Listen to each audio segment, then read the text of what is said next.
Proyecto Europeo ECO. MOOC, Comunicación y Aprendizaje Móvil.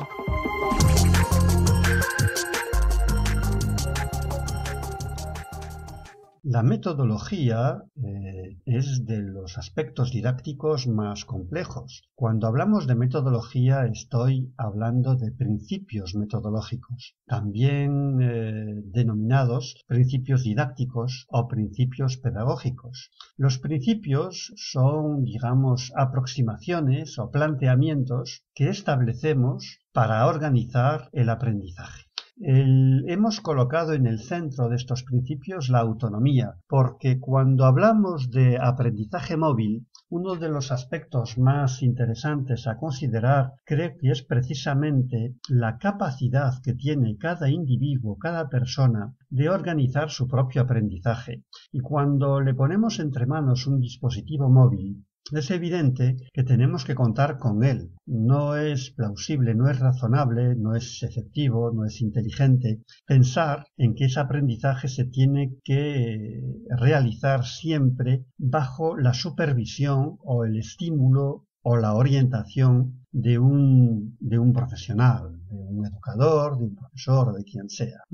Lo inteligente es pensar en que los aprendizajes son autónomos, es decir, que las personas, que los alumnos, que los aprendizajes se pueden realizar de forma autónoma, es decir, por sí solos, aunque no sea con nuestra presencia o nuestro apoyo. Hay otros principios que nos parecen interesantes y que también podemos considerar. Por ejemplo, la intuición. El principio de intuición no tiene que ver tanto con el insight, con, digamos, la ocurrencia, sino que estamos hablando de principio de intuición como aquel que se basa en la percepción. La percepción, por lo tanto, que los aprendizajes se basen en ver, en oír, en sentir, en vivir, ¿no? En vivenciar las situaciones. Es importante que tengamos en cuenta ese factor, ¿no?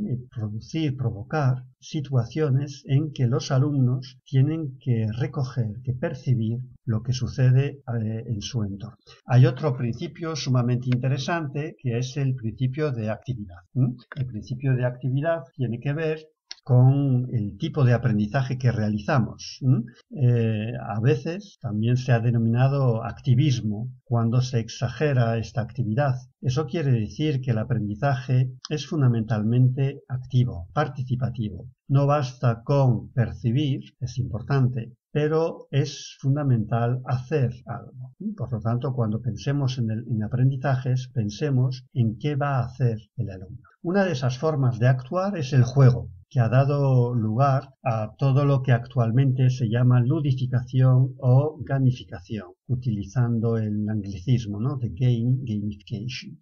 Pues el juego es de las formas más inteligentes de producir o de provocar el aprendizaje, porque produce resortes, mecanismos facilitadores dentro del sistema nervioso, es evidente, ¿no? Produce una especial motivación en los estudiantes, en los alumnos.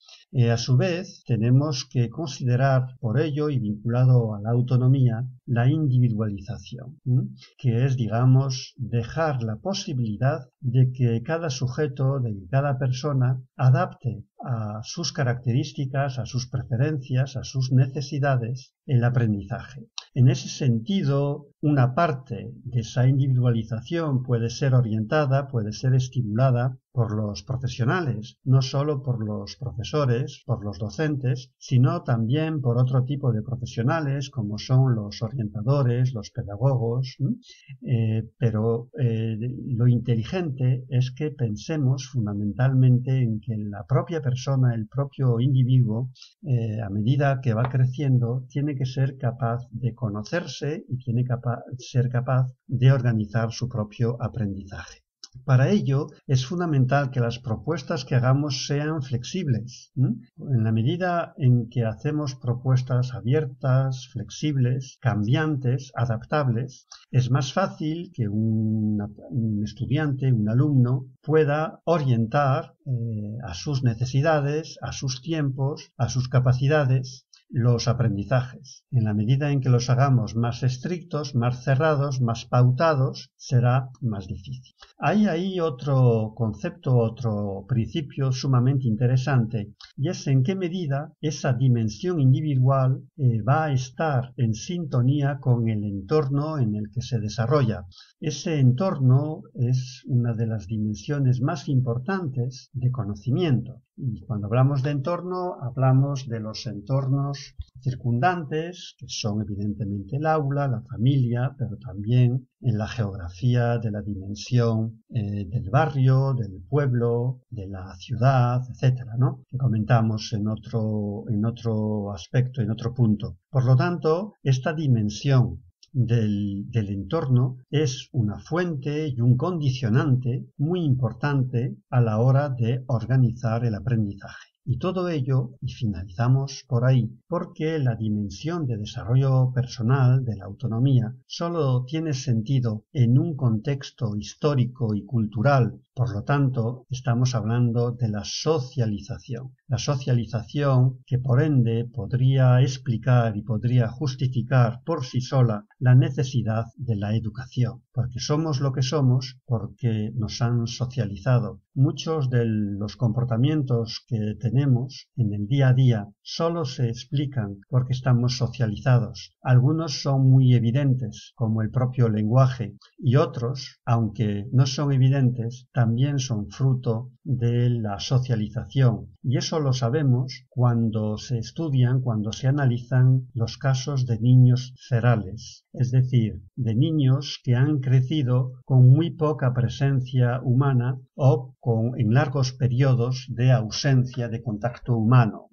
Hay muchos ejemplos y hay incluso películas muy interesantes, ¿no? Como la película Entre Lobos, o L'Enfant Sauvage, que es una película de François Truffaut más antigua, aún en blanco y negro, ¿no? Pues esos films reflejan precisamente cómo esos niños, por esa ausencia de contacto humano, de aprendizaje, de socialización, de aprendizaje social, precisamente tienen dificultades para determinados comportamientos, cosas que a lo mejor no habíais pensado, como por ejemplo el hecho de caminar erguido, de mantener la mirada frente a otra persona o de simplemente estar sentados en una silla. Son aprendizajes sociales.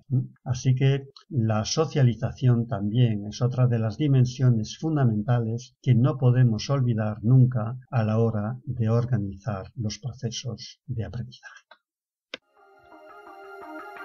Comunicación y aprendizaje móvil, un MOOC desarrollado por equipos de la UNED y de la Universidad de Zaragoza en España, en el marco del proyecto europeo ECO.